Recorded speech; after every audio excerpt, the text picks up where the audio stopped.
Y pongamos nuestra vista ahora en la suficiente e inerrante palabra del Señor. Tomemos esta tarde para meditar en uno de los temas fundamentales cuando pensamos en lo que es una iglesia, las prioridades de una iglesia bíblica. Un tema que es bueno recordarlo, es bueno para todos nosotros y nos ayuda a precisar ¿qué es lo que como iglesia debemos buscar? Quiero comenzar hablándoles acerca de una empresa que cerró sus puertas allá en el 2007, una empresa constructora creada en Osaka, Japón. Esta empresa fue creada en el año 578, es decir, una empresa con más de 1400 años de antigüedad. La constructora Kongo Gumi funcionó por todo ese tiempo. Cuando se les preguntó a ellos cuál era la clave de su éxito, ellos dijeron que habían tomado un principio fundamental, que la constructora nunca saliera de las manos de la familia. Esta constructora tenía una antigüedad de 1400 años y sus ejecutivos, directores, eran la 40ª generación desde que fue creada. Ahora la primera posición la ocupa la posada Hoshi en Japón. Esta posada inició sus actividades en el año 718. Igual estamos hablando de una empresa de casi 1300 años, ¿cierto? ¿Cuál ha sido la clave de su éxito? Dicen ellos, ha pertenecido a la misma familia. 46 generaciones han tenido esta empresa. Una empresa familiar puede ser una empresa de muchos años. Yo sé que hay un dicho que dice que los mejores negocios son los que no se hacen con la familia. Pero parece que en estas empresas no sucedió así, sino todo lo contrario. Ahora, en términos espirituales, hay una organización familiar que tiene casi 2000 años de antigüedad. Es una empresa familiar donde tiene millones y millones de miembros en todo el mundo y están dispersos en los 5 continentes, en América, en Asia, en África, en Europa, en Oceanía, en todas partes. Hay sucursales de esta empresa en todos lados, en ciudades, en poblados, en planicies, en montañas, en todas partes. Es una empresa familiar que tiene su reglamento, escuchen, disponible en 450 idiomas y más de 2200 dialectos en todo el mundo. Es una empresa familiar que ha permanecido a lo largo de todos estos años y esta empresa es la iglesia. La iglesia. Es una organización con unas características muy distintivas. Debiera ser, por supuesto, una organización con estas cualidades, debiera ser la de mayor éxito en el mundo, ¿cierto? Con alta eficiencia, con gran alcance, propósitos bien definidos, con gran identidad. Escuchen solamente que esta organización es llamada por la palabra de Dios el cuerpo de Cristo. Es llamada la familia de Dios, se le llama también columna y baluarte de la verdad. Es un organismo que ha sido profetizado como eterno e indestructible. Su fundador dijo lo siguiente: y sobre esta roca edificaré mi iglesia, y las puertas del Hades no prevalecerán contra ella. La iglesia es indestructible y eterna. Fue creada por Cristo, Él es su autor, su dueño, director general y fue creada para permanecer para siempre. ¿Una organización así no debiera ser la más exitosa del mundo? Con sus casi 2000 años de antigüedad, ¿qué sucede con la iglesia hoy? Parece que hoy la iglesia no tiene el impacto que debiera tener en todo el mundo. Parece que algo ha fallado. Parece que en muchas partes se ha convertido en un tipo de religión, algo qué hacer para cada domingo. ¿Qué debe hacer la iglesia para funcionar de acuerdo al diseño de Dios? Para ser el organismo vivo formado por miembros vivos que han sido salvados por la sangre de Cristo. ¿Cuáles son las prioridades de una iglesia bíblica? ¿Qué caracteriza a una iglesia que funciona de acuerdo al diseño de Dios?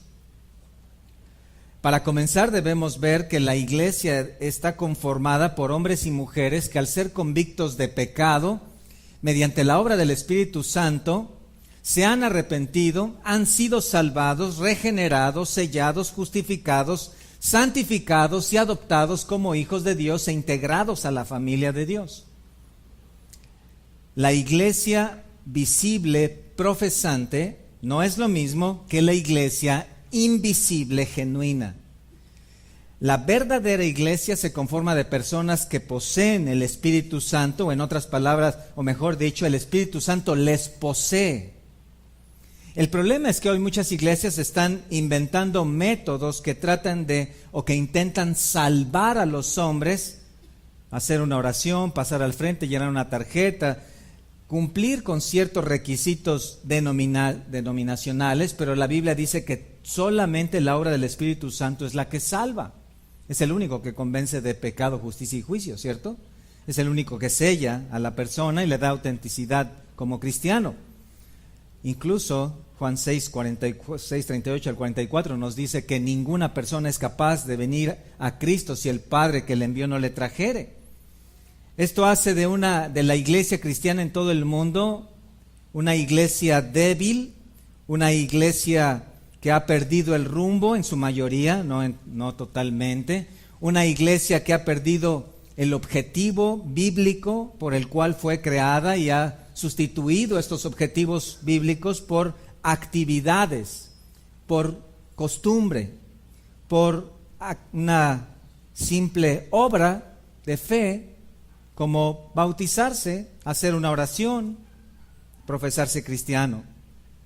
Por otro lado, está la iglesia cristiana invisible, los que sí son salvos, que han sido sellados con el Espíritu Santo, que ahora conocen a Dios, son hijos de Dios y entienden espiritualmente la palabra, disciernen lo que es la vida en Cristo. Y la verdadera iglesia está formada solo de personas que han experimentado esta transformación. Aunque son muchos los llamados, en realidad son pocos los escogidos. La iglesia entonces no es un grupo elitista donde los mejores, los más destacados ni buenos hombres se juntan para tener un fin en común. La iglesia es el grupo de creyentes salvados por gracia mediante la obra de Cristo, y que el Espíritu Santo convenció de pecado y que les ha transformado, les ha traído de la muerte espiritual a la vida espiritual para integrarlos a la familia de Dios. 1 Corintios 12:13 dice: por un mismo Espíritu todos fuimos bautizados en un solo cuerpo.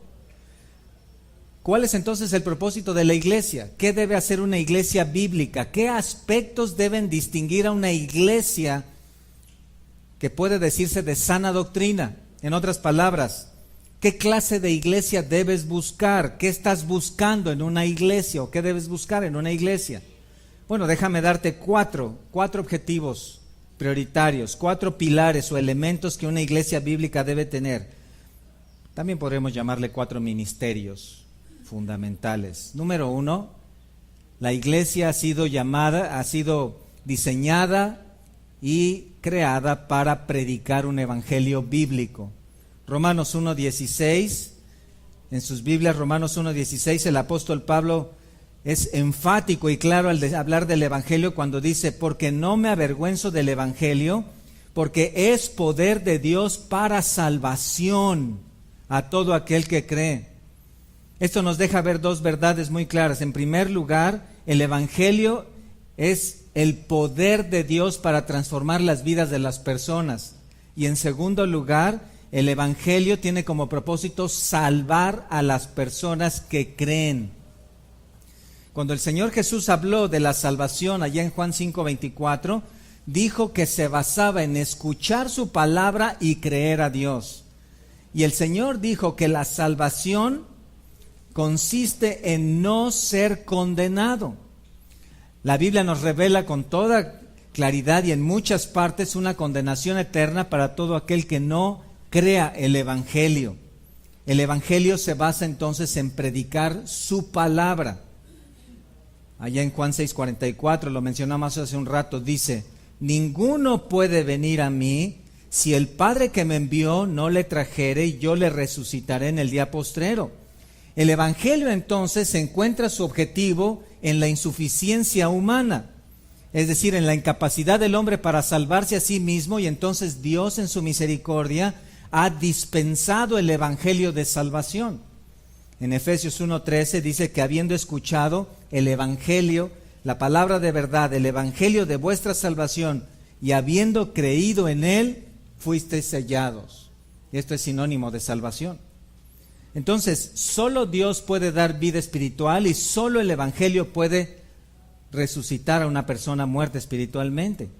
Una iglesia bíblica entonces predica un evangelio bíblico. Es aquella que predica un evangelio tal y como lo vemos en la palabra. Y aquí la pregunta que surge es: ¿cuál es ese evangelio? Bueno, si vamos por ejemplo al evangelio de Mateo capítulo 3, podemos comenzar a ver algunos pasajes que nos van a mostrar la predicación del evangelio en personajes del tiempo del Señor. En Mateo 3, Juan el Bautista inicia su ministerio, y cuando su predicación fue dada, nos dice Mateo 3: en aquellos días vino Juan el Bautista predicando en el desierto de Judea y diciendo: arrepentíos, porque el reino de los cielos se ha acercado. Si vas al capítulo 4, en el versículo 17, pero ahora con el Señor, cuando él inició su ministerio, dice la palabra que desde entonces comenzó Jesús a predicar y a decir: arrepentíos, porque el reino de los cielos se ha acercado. Esto era el Evangelio, y esto sigue siendo el Evangelio, un llamado al arrepentimiento. Este Evangelio del arrepentimiento encuentra su objetivo dada la condición pecaminosa del hombre que le lleva a la condenación. En otras palabras, es un hombre que está caminando en camino al infierno. Por tanto, es necesario un arrepentimiento, metanoia, cambio de mente, cambio de pensamiento, cambio de voluntad, cambio de rumbo. Es volverse del camino a la condenación al camino correcto. Esto es arrepentimiento. Y esto es resultado de la obra del Espíritu Santo en las personas cuando le convence de pecado, de su propio pecado, de justicia, de la justicia de Dios que pende sobre ellos, y del juicio que les espera más adelante. Una persona que se arrepiente es una persona que ve por el poder del Espíritu Santo, ve hacia adelante, de manera espiritual, ve hacia adelante cómo su vida terminará en la destrucción, de tal manera que corre y se arroja a los brazos de Cristo porque entiende que solo ahí hay salvación. ¿Quién predica ese evangelio? La iglesia. La iglesia es llamada entonces a predicar esta clase de evangelio, el evangelio del arrepentimiento. Un evangelio que por supuesto es necesario para todos y cada uno de los hombres sobre la tierra. El Señor no decía solo esto a los fariseos que lo querían linchar o a las personas que le rechazaban. Vayan por favor a Lucas 13, versículos 1 al 5. En Lucas 13, versículos 1 al 5, dice que estaban allí algunos que contaban acerca de los galileos. La sangre Pilato había mezclado con los sacrificios de ellos. Respondiendo Jesús les dijo: ¿pensáis que estos galileos, porque padecieron tales cosas, eran más pecadores que todos los galileos? Os digo no, antes si no os arrepentís, todos pereceréis igualmente. Entonces, el evangelio bíblico no le dice a las personas que continúen en el camino que van y que ahora tomen a Dios para que les ayude en ese camino que van. El evangelio bíblico llama a las personas a salir de ese camino para volver al camino correcto, el cual se perdió en el Edén. En términos prácticos, es como si tú vieras a un grupo de personas yendo en sus automóviles cuando sabes que la carretera allá adelante ha sido cortada y el puente ha caído. Seguramente te pararás a mitad de la carretera y levantarás tus manos para decir: vuelvan atrás porque adelante está el desastre, ¿cierto? Esto es el evangelio bíblico.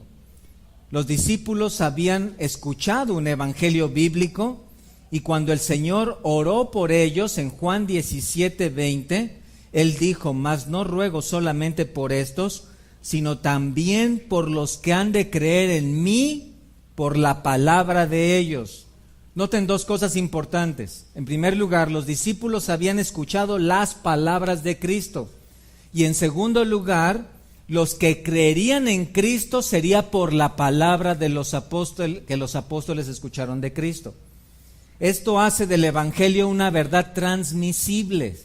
Y esto nos coloca a todos nosotros en primer lugar en la responsabilidad de predicar el evangelio. ¿En dónde?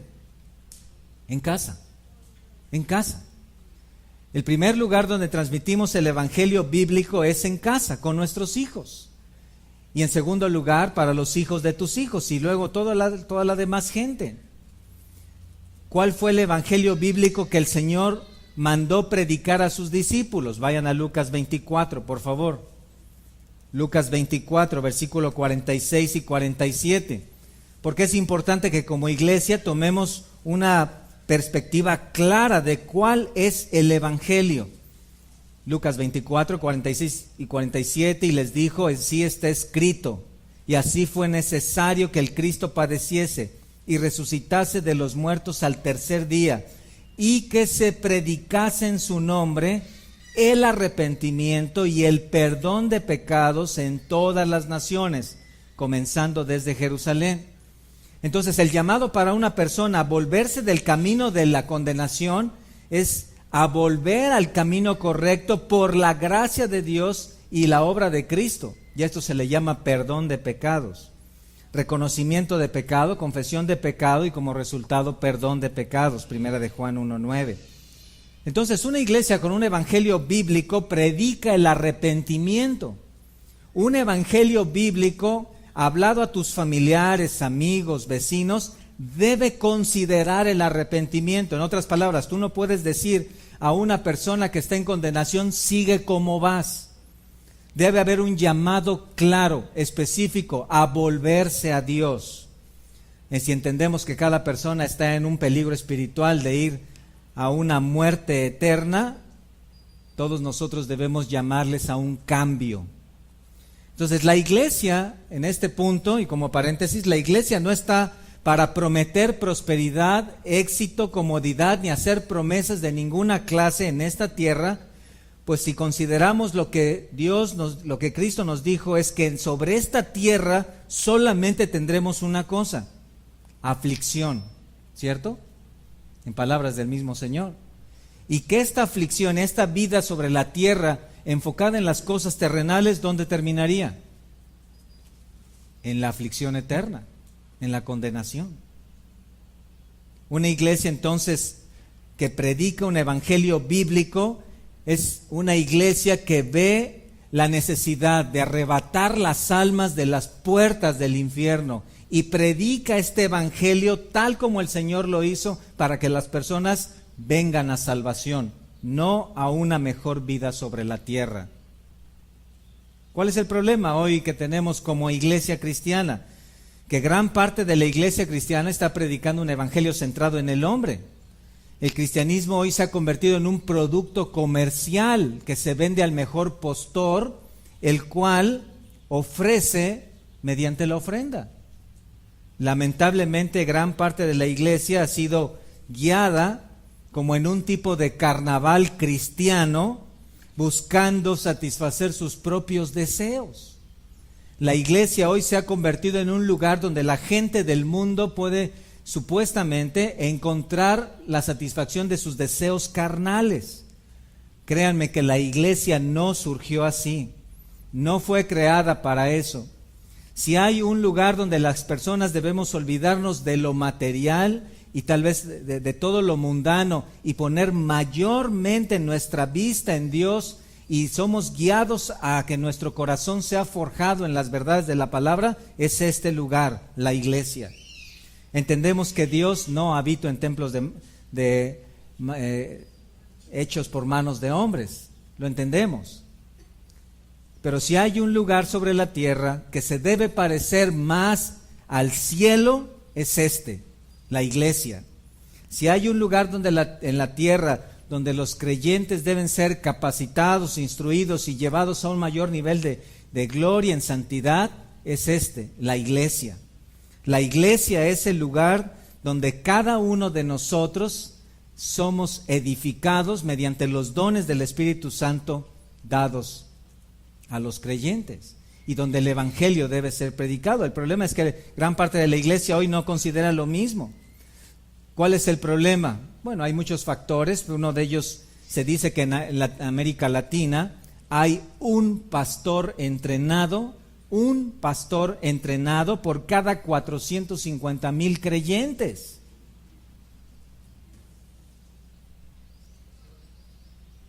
Así es, pastores y líderes han preferido llevar a la iglesia las técnicas del mundo porque no tienen un entrenamiento, una capacitación, y han preferido darles las técnicas del mundo en lugar de darles la palabra de Dios. Esto es terrible, ¿cierto? Esa no fue la predicación del primer siglo, no fue la predicación de los apóstoles. Pedro y Pablo no organizaban noches de sanidad para salvar a personas de sus males. Ellos predicaban un evangelio que salvaba a personas del infierno. No hay 4 pasos para ser salvos, ni había una oración modelo. Basta con preguntarnos si nuestro evangelio es bíblico, si tiene respaldo en la predicación de los apóstoles o la práctica de la primera iglesia. Basta con preguntarnos si la manera en que predicamos el evangelio es la misma manera en la cual vemos reflejada en las Escrituras. ¿Cuántas de las personas ahí en el Nuevo Testamento hicieron una oración para recibir a Cristo? ¿Cuántas personas tuvieron que ser por fuerza bautizadas o tuvieron que hablar en lenguas para asegurarles que eran hijos de Dios? Si fuera así, ¿qué sería del ladrón que se arrepintió en la cruz, el cual no hizo ninguna oración, no fue bautizado, no habló en lenguas, no firmó ninguna tarjeta, nadie oró por él, y sin embargo, ¿qué le dijo Cristo? Hoy estarás conmigo en el paraíso. ¿Por qué? Porque él creyó, simplemente. Y ese es el evangelio bíblico. Allá en Hechos capítulo 1, por favor vean en sus Biblias, en Hechos capítulo 1, poco antes de que el Señor ascendiera a los cielos, en el versículo 8 les dijo el Señor: pero recibiréis poder cuando haya venido sobre vosotros el Espíritu Santo, y me seréis testigos en Jerusalén, en toda Judea, en Samaria y hasta lo último de la tierra. Ahí comenzó la formación, el nacimiento de la primera iglesia, que sabemos que con el Espíritu Santo en Hechos 2 inició. En Hechos 2 el Espíritu Santo vino sobre la primera iglesia, y si notan en los versículos 32 al 38, en el primer sermón del apóstol Pedro, comenzamos a ver en el versículo 32 que dice: a este Jesús resucitó Dios, de lo cual todos nosotros somos testigos. A partir de ese versículo, el apóstol comienza a hablar de la obra de Dios a través de Cristo, y noten en el versículo 38, Pedro les dijo: arrepentíos y bautícese cada uno de vosotros en el nombre de Jesucristo para perdón de los pecados. Podemos notar en primer lugar que el arrepentimiento tenía que ver con este cambio interior necesario para salvación, y el bautismo era la profesión de fe pública para dar testimonio de que ahora se creía en Jesús como Salvador. Segundo sermón, Hechos 3, a partir del versículo 11, tenemos el siguiente discurso de Pedro. Después de haber predicado acerca de Jesús, noten otra vez en el versículo 19, así que arrepentíos y convertíos para que sean borrados vuestros pecados, para que vengan de la presencia del Señor tiempos de refrigerio. ¿Qué pasó aquí? Algunos debían arrepentirse y bautizarse para ser salvos y otros solamente arrepentirse. No, el bautismo era solo una profesión pública. El arrepentimiento de corazón es el elemento fundamental que dobla el corazón de una persona ante la verdad de Dios y mediante la obra del Espíritu Santo, y le trae la salvación. Por supuesto, esto es obra del Espíritu Santo, una obra sobrenatural. Como resultado, capítulo 2, vean el versículo 47. Capítulo 2, versículo 47, ahí del mismo Hechos, alabando a Dios, teniendo favor con todo el pueblo, y el Señor añadía cada día a la iglesia los que habían de ser salvos. Entonces, si queremos mantenernos, queremos ser una iglesia de sana doctrina, quieres ser un cristiano que tiene una predicación bíblica, debes predicar un evangelio que considere el arrepentimiento. Debemos ser claros aquí. El Dios en el cual la gente cree tradicionalmente no es el mismo Dios de la Biblia. El Dios en el que ellos creen ha sido formado por la enseñanza de los padres, ha sido formado por las enseñanzas torcidas de los sacerdotes y por la aportación de una religión de obras. El Dios en el que la gente cree no es el mismo de la Biblia y por supuesto tampoco el Cristo. El Cristo en el que ellos creen está colgado en una cruz, insuficiente, incapaz, y se quedó allí porque para ellos no pudo hacer nada más. El Cristo en el que nosotros creemos es todopoderoso y no fue víctima de las circunstancias, sino dio su vida para rescate de nosotros. Amén. El pastor Spurgeon dijo en este punto: donde se predica el evangelio con poder y en toda su plenitud, la iglesia no tiene que seguir con los mismos miembros, sino que siempre gana nuevas almas. Pero cuando desaparece aquello que constituye su fortaleza, es decir, cuando el evangelio es encubierto y se menosprecia la vida de oración, todo el asunto se convierte en mera forma y ficción. Fin de la cita. Este es un pilar dentro de una iglesia bíblica, dentro de la iglesia cristiana. ¿Cuál es el segundo? Escúchenlo: proveer alimento espiritual. Mientras que la iglesia cristiana predica un evangelio bíblico hacia afuera, en lo interior provee un alimento espiritual. Vean, o recuerden en Mateo 28, 19, pasaje muy conocido: id pues y haced discípulos. Esto nos conecta muy bien con el primer punto, lo que significa que predicar el evangelio, el objetivo de predicar el evangelio no es solamente salvar a las personas del infierno, sino hacerlas discípulos de Cristo. Id pues y haced discípulos de todas las naciones, bautizándolos en el nombre del Padre y del Hijo y del Espíritu Santo, mucha atención, enseñándoles a guardar todo lo que os he mandado. ¿Recuerdan la oración entonces de Jesús en Juan 17, las palabras que ellos han escuchado? Que por esas palabras crean los que escucharán. Si el primer pilar es una predicación bíblica o un evangelio bíblico, el segundo pilar es un alimento espiritual bíblico. La iglesia ha sido llamada a alimentarse de la palabra de Dios. Segunda de Timoteo 3:16. Toda la escritura, ¿qué? Es inspirada por Dios. Y es útil, es provechosa, es buena, ¿para qué? Para enseñar, redarguir, corregir e instruir en justicia. ¿A fin de qué? A fin de que el hombre de Dios sea perfecto, enteramente preparado para toda buena obra. En pocas palabras, a fin de que el cristiano viva como cristiano. Eso es. A fin de que el salvo viva como un hombre salvo, como una mujer salva. ¿De dónde comenzó este alimento? ¿Dónde tenemos nuestro ejemplo? En el Señor.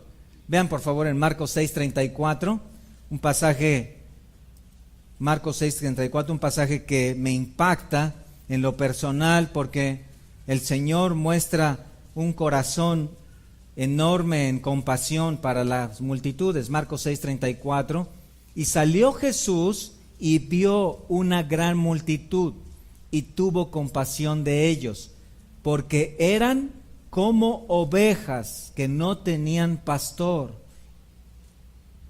Vean en primer lugar, antes de continuar con el versículo, en primer lugar, que la compasión en el corazón del Señor fue determinante en la manera en que Él vio a las multitudes. ¿Se dan cuenta? Él las vio como ovejas que no tenían pastor. La oveja es por naturaleza un poco ciega, un poco torpe, pero depende completamente de su pastor. En términos espirituales, somos como ovejas. Necesitamos guía, necesitamos pastores que nos guíen, que nos alimenten, que nos lleven a los pastos verdes de la palabra, que nos lleven a las aguas de reposo. ¿Y qué es lo que hizo el Señor cuando vio a las multitudes de esta manera? Véanlo, al final del versículo. Comenzó ¿a qué? A enseñarles. En otras palabras, Él no les dijo, mira, declara por fe que todo va a salir bien. Él no les dijo, echen el fuera el demonio de la soledad.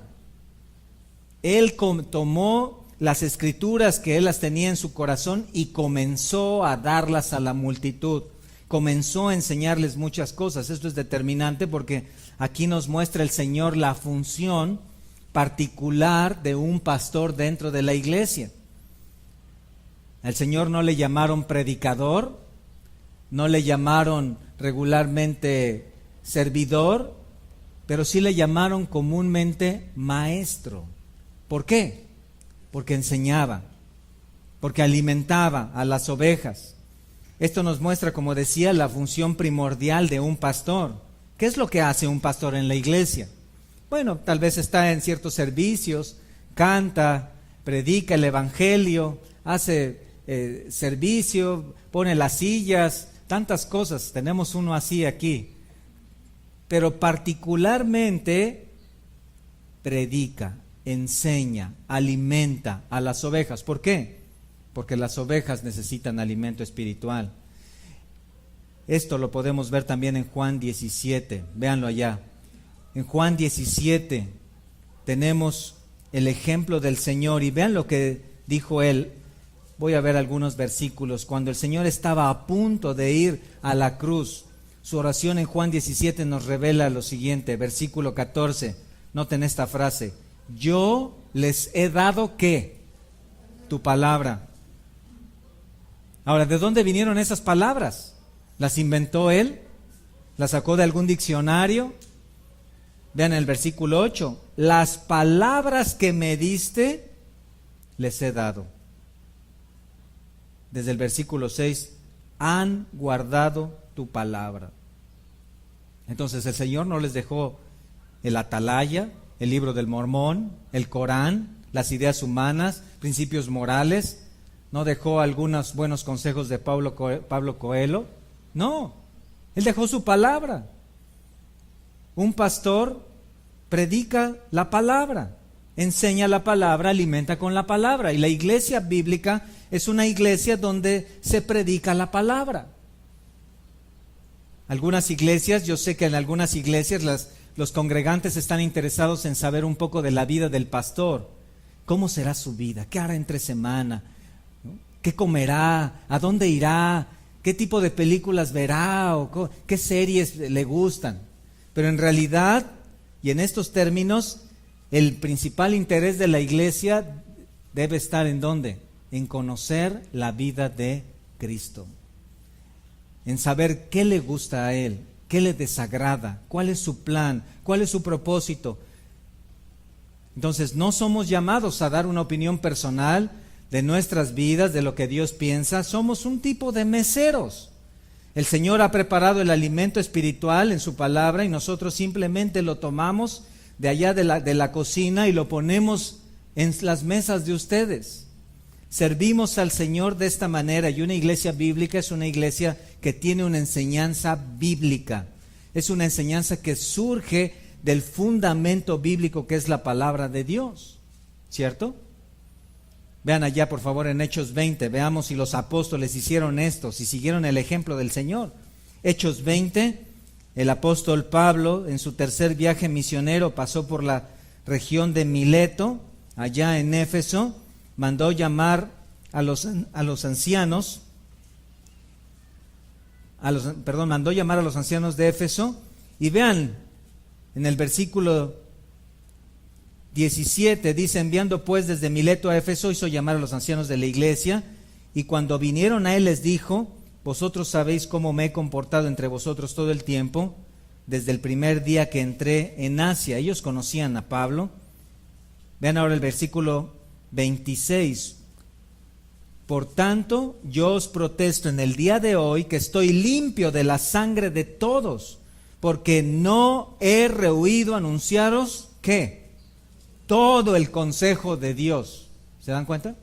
Todo, también Apocalipsis, todo lo que tenía que ver con eventos futuros, todo lo que Dios le había dado al apóstol Pablo, todo lo había dado a ellos, no se había quedado con nada.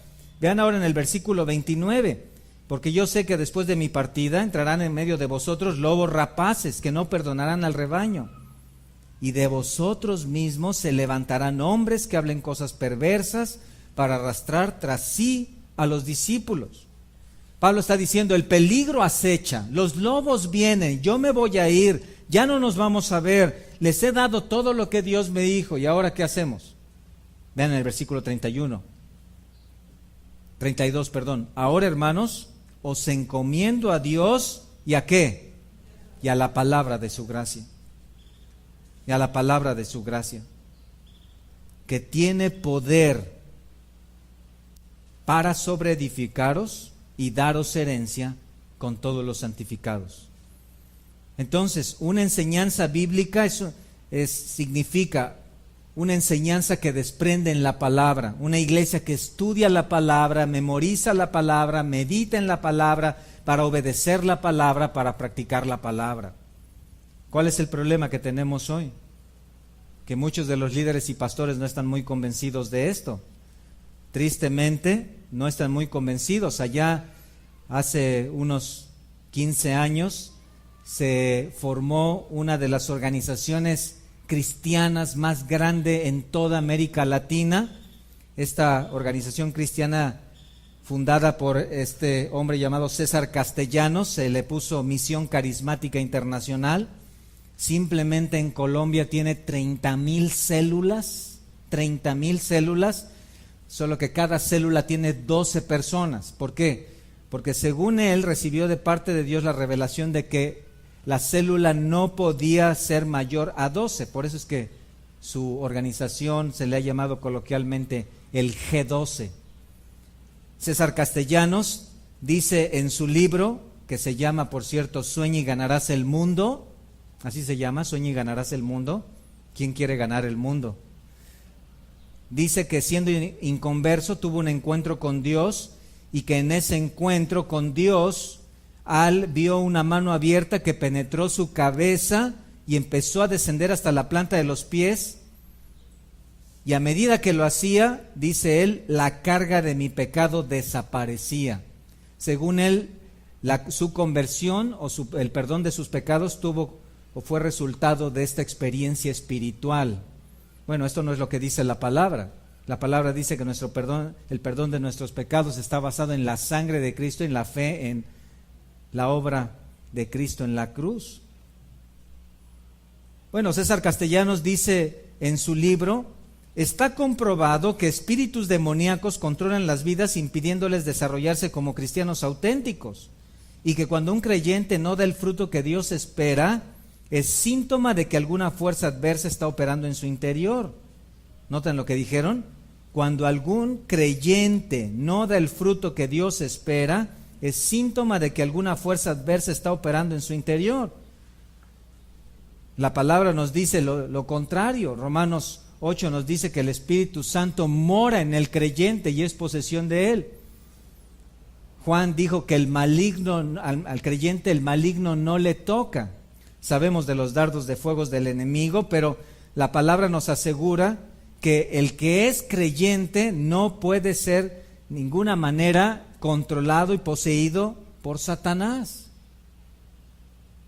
No tenemos ningún caso en todo el Nuevo Testamento de un creyente genuino que haya sido controlado por Satanás. No se nos dice en ningún lado de la palabra que como iglesia nuestro ministerio está en echar fuera demonios de los creyentes. ¿De dónde sacó estas enseñanzas este hombre? No de la Biblia. Continúa y dice que esto constituyen ataduras que deben ser reprendidas y cortadas de cada vida.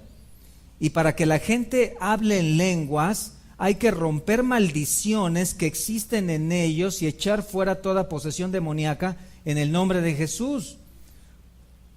Esto es precisamente lo que hacen en los encuentros. El éxito del ministerio, según él, se dará solamente hasta que las maldiciones que atan a cada uno de sus miembros sean cortadas.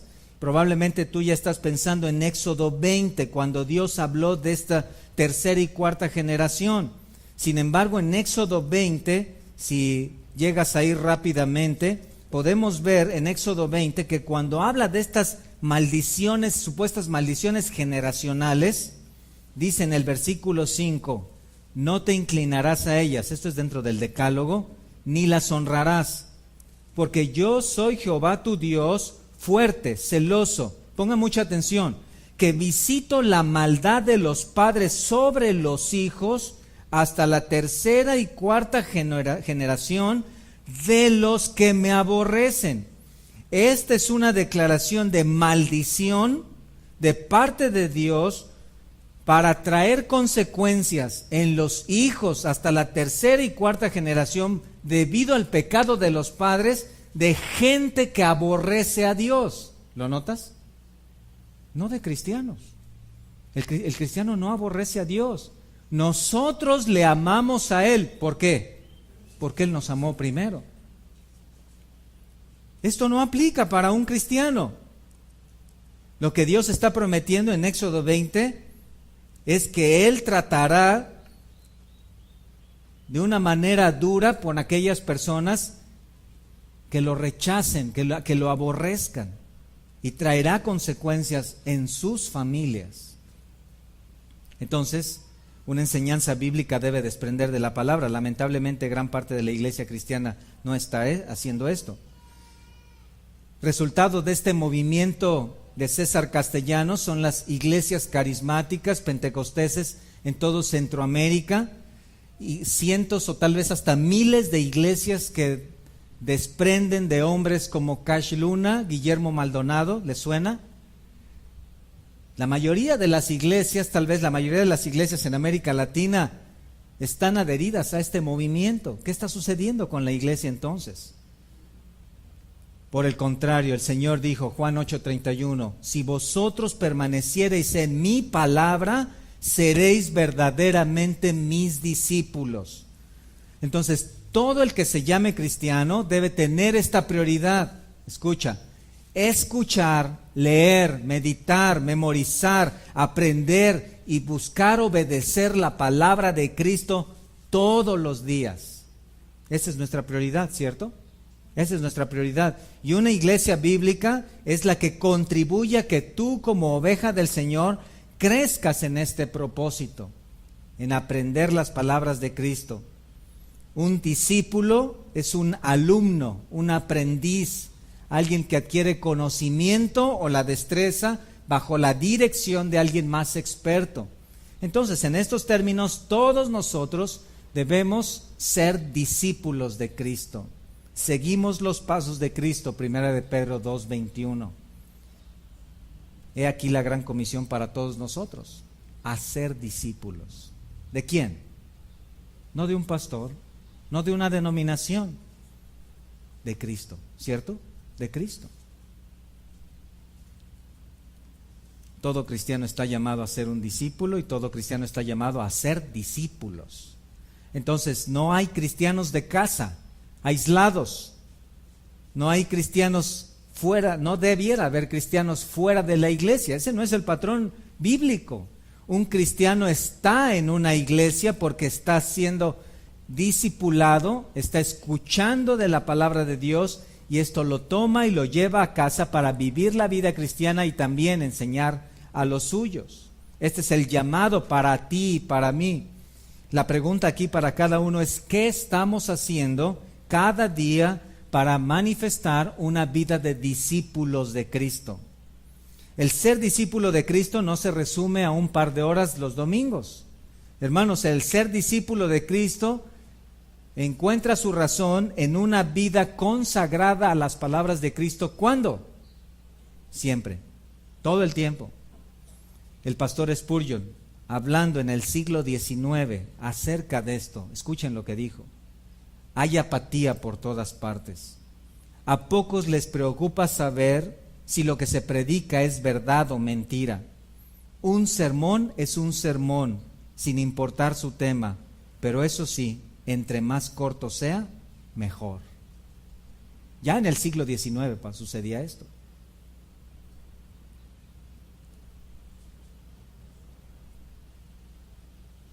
El llamado a ser cristiano entonces es un llamado a ser discípulos de Cristo, a caminar con Cristo. Es un llamado alto. Escuchen las palabras de Cristo en Lucas 9:62. Nadie que después de poner la mano en el arado mira hacia atrás es apto para el reino de Dios. Y el que no toma su cruz y sigue en pos de mí no es digno de mí. Mateo 10:38. Otro pasaje, Mateo 16:24. Entonces Jesús dijo a sus discípulos: si alguno quiere venir en pos de mí, niéguese a sí mismo, tome su cruz y sígame. Mateo 16:24. ¿Qué es lo que está diciendo Cristo? En pocas palabras, ¿qué prefieres? ¿La cruz en esta vida o el infierno en la otra? ¿Qué prefieres? ¿La cruz en esta vida o el infierno en la otra? Entonces el llamado a ser cristiano nunca es un llamado a una vida de prosperidad y comodidad. Por el contrario, hermanos, es un llamado a una vida de esfuerzo, de sufrimiento, de dedicación. Sea en el ministerio que Dios te ponga, sea lo que estés haciendo para la obra de Cristo, tú lo sabes, es un llamado a esforzarse, a sacrificar. En algunos casos hombres han tenido que sacrificar su propia vida, sus deseos. Mujeres han sacrificado sus deseos profesionales por hacer en sus vidas lo que Cristo manda. Esto es ser cristiano. Esto es ser cristiano. ¿A dónde nos lleva todo esto? Nos lleva al tercer punto, tercer pilar de una iglesia bíblica. Y escuchen, es este, si lo estás anotando: desarrollar un servicio diligente. Servicio diligente. Predicación bíblica, alimento espiritual, servicio diligente. Marcos 10:35, vean por favor en sus Biblias. Marcos 10:35, el Señor está tratando una situación ahí entre sus apóstoles. Estamos viendo un asunto en las primeras filas. Aquí Jacobo y Juan, hijos de Zebedeo, pidieron al Señor que les concediera, versículo 37, sentarse a la derecha y a la izquierda cuando Cristo regresara en su gloria. El Señor les dijo: no saben lo que piden, pueden beber del vaso que yo bebo, ser bautizados con el bautismo que yo soy bautizado. El Señor se refería a toda su vida y su ministerio de sufrimiento y de sacrificio. Ellos dijeron: podemos. Jesús les dijo: a la verdad, del vaso que yo bebo beberéis, y con el bautismo con que yo soy bautizado seréis bautizados. Pero el sentaros a mi derecha y a mi izquierda no es mío darlo, sino aquellos para quienes está preparado. Esto desprendió o trajo una enseñanza importante a partir del versículo 42, cuando el Señor les dijo: ustedes saben que los gobernantes de las naciones toman un señorío sobre los que gobiernan, pero entre ustedes, versículo 43, ¿qué dice? Pero no será así entre vosotros, sino el que quiera hacerse grande entre vosotros será vuestro servidor. Esto comienza a definir el perfil del cristiano dentro de la obra de Dios, dentro de la obra de Cristo. El perfil del cristiano es un servidor, y todos aquellos que están al frente, como pastores, como ancianos, no son otra cosa sino líderes. ¿En qué? En servicio. En servicio. Es decir, los líderes, los pastores, los ancianos no han sido llamados para ser tipo monarcas dentro de la iglesia, sino para ser líderes en servicio, para enseñar a otros cómo se sirve, cómo se trabaja dentro del reino de Cristo. En otras palabras, no debe haber otros hombres, hablando de los pastores y líderes, no debe haber otros hombres más dedicados, esforzados y diligentes dentro de la obra de Cristo, para que entonces la iglesia entienda la manera en la cual debe hacerlo. Y eso es lo que estaba haciendo aquí el Señor, ¿cierto? Él vino a dar su vida en servicio sacrificial, nos dice Filipenses 2, 5 al 8. Ahora noten por favor en el versículo 44, y el que de vosotros quiera ser el primero, será ¿qué? Dulos, esclavo de todos. Un siervo tiene cierta opinión, un esclavo ha cedido sus derechos, ha entregado su vida a Cristo. Un esclavo sirve a los demás, Gálatas 5:13, servíos por amor los unos a los otros. Entonces, el Señor les está dando aquí la fórmula para ser grande. ¿Quieres ser grande? ¿Quieres realmente ser reconocido? Sirve a los demás. Y esto es, hermanos, a lo que Dios nos ha llamado a cada uno de nosotros. Nuestra vida debe oscilar alrededor de qué es de la manera en la cual estoy sirviendo a Cristo y a su iglesia, a su obra. ¿Cómo es que lo que yo estoy haciendo en mi vida diaria contribuye al crecimiento de la obra de Cristo? ¿Qué de lo que tú estás haciendo es parte de servir a Cristo? ¿Cómo lo estás haciendo? Nuestro Señor es el ejemplo supremo en esto, ¿cierto? El Rey de Reyes, el Señor de Señores, dejó su trono celestial para venir y hacerse siervo. Así nosotros, escucha, pon mucha atención, cuando venimos a Cristo es como dejar nuestro trono en el cual nosotros somos los monarcas, porque el sol y los planetas giraban alrededor nuestro, ¿cierto? Y dejamos nuestro trono, el cual era realidad solamente en nuestra propia mente, para venir a nuestra posición correcta, ser esclavos, siervos de Cristo. Para eso fue creado el hombre, para eso fuimos creados. Entonces, esto define claramente la función, el actuar de la iglesia bíblica. Una iglesia bíblica es una iglesia que sirve, que está sirviendo, que está actuando. Son engranes de una máquina que funcionan solo siempre y cuando se están moviendo. Y esos engranes, unos más grandes, otros más pequeños, enlazan muy bien entre sí para llevar a cabo toda la obra del ministerio. Vean por favor allá en Efesios 4, cuando el Señor habla acerca de los hombres que Él dio para la iglesia. Efesios 4, versículo 11, habla de apóstoles, profetas, evangelistas, pastores y maestros. Y vean lo que nos dice, que todos estos hombres han sido dados en el versículo 12 para perfeccionar. En otras palabras, para capacitar, equipar, entrenar, con esos tres, ¿no? A los santos para la obra del ministerio. ¿Quiénes son los santos? ¿Quiénes? Díganlo, nosotros, los creyentes, exactamente.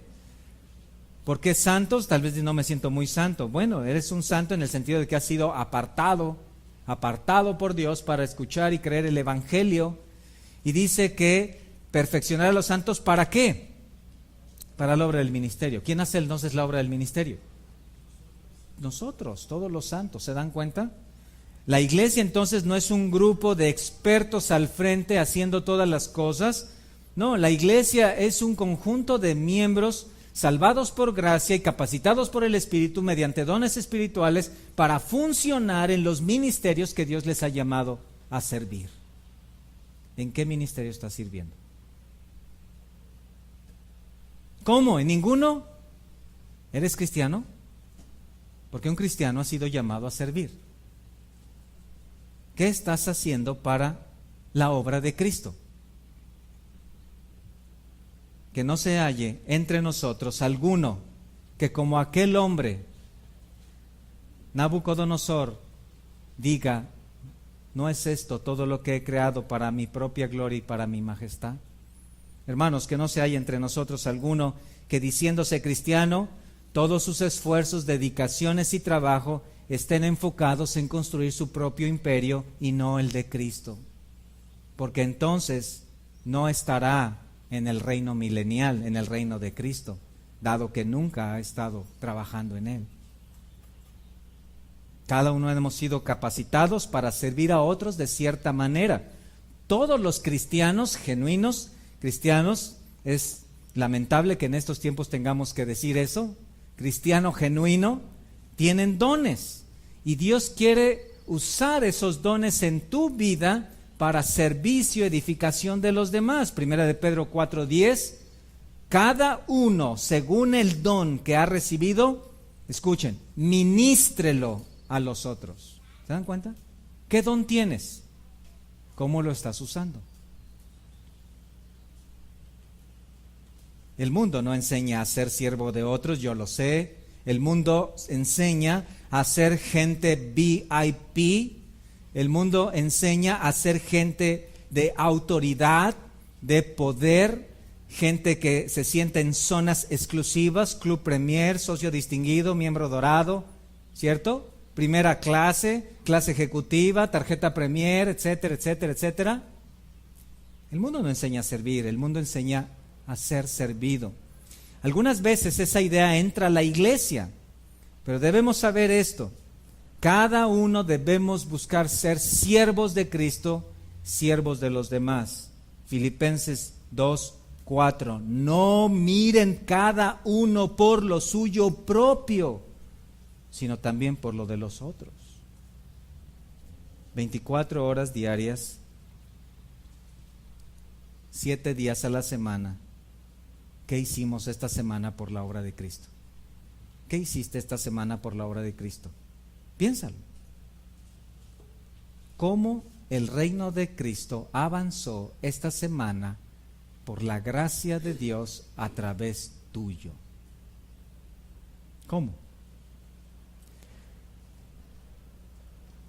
Una iglesia bíblica es una iglesia que enseña a servir a otros mediante el ejemplo de sus líderes y pastores y en segundo lugar mediante la enseñanza de la palabra.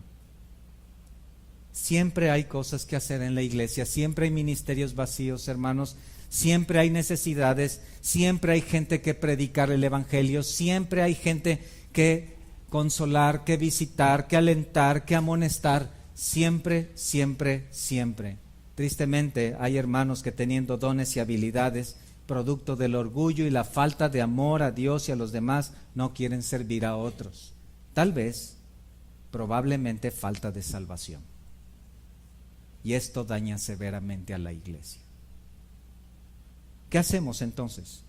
¿Qué hacemos ante todo esto? Esto nos lleva a nuestro cuarto y último pilar. Cuarto, oración ferviente. ¿Qué hacemos ante todo esto? Oramos. Oración ferviente. En los 10 días entre la ascensión de Cristo y el Pentecostés, la primera iglesia, formada por 120 discípulos, comenzó a entender cuál era su función. Hechos 1, versículos 14 y 15. Véanlo en sus Biblias, por favor. Hechos 1, versículos 14 y 15. Todos estos perseveraban unánimes en oración y ruego. ¿Qué es lo que hacía la primera iglesia? Oraba. El Espíritu Santo llegó hasta Hechos 2. Mientras tanto, ellos comenzaron, ¿cómo? Orando. La oración es la expresión espiritual, podríamos decirlo así, natural en un cristiano. La oración es la expresión espiritual natural, obvia, evidente, lógica en un cristiano. En otras palabras, un cristiano ora. Un cristiano ora porque se comunica con su Padre Celestial, al cual le ha hecho su Hijo. ¿Recuerdan? Esto lo vemos con toda claridad en Juan 1, 12 y 13. Dios nos ha dado el privilegio de ser sus hijos, nos ha dado la potestad de ser hijos, los cuales no nacimos de sangre o de carne, sino de la voluntad de Dios. Ahora, como hijos de Dios, nos comunicamos con nuestro Padre continuamente, hablamos con Él y de eso dependemos. Los líderes de la primera iglesia, Pedro y Juan, dieron ejemplo de esto. Vean por favor ahí en Hechos capítulo 3, recién la iglesia comenzaba a formarse y nos dice en Hechos 3 que Pedro y Juan subían juntos al templo a la hora novena. ¿Y qué era esa hora? La de la oración. ¿A qué subieron? A orar. A orar. Cuando los apóstoles predicaron el evangelio, fueron encarcelados, ellos oraron. Y en el capítulo 4, vean por favor en el versículo 29, ¿qué sucedió con la primera iglesia?